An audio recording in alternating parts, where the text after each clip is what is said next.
નમસ્કાર મિત્રો, કે ચેનલમાં આપનું હાર્દિક સ્વાગત છે। હું દિનેશ સિંહ રાઠોડ। આજે આપણે જોઈશું એનસીયુઆઈના અધ્યક્ષ દિલીપ સંઘાણીની અધ્યક્ષતામાં એનસીયુઆઈ અને Dattopant Thengadi works education and development national board વચ્ચે MOU।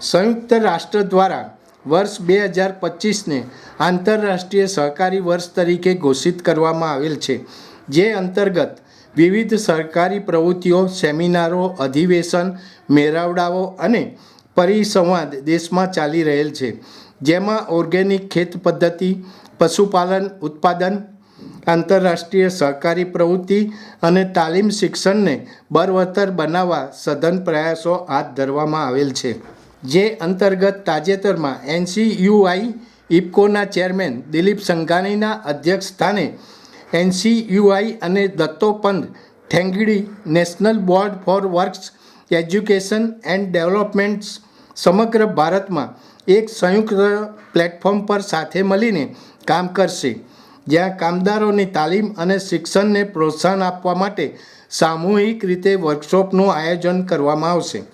આ પ્રસંગે Dattopant Thengadi governing board of labour education and development national બોર્ડની ગવર્નિંગ બોડીના chairman Brijesh Upadhyay, director general colonel Neeraj Sharma, deputy director શિક્ષણ કર્નલ સિંહ અને એનસીયુઆઈના અધિકારીઓ ઉપસ્થિત રહ્યા હતા।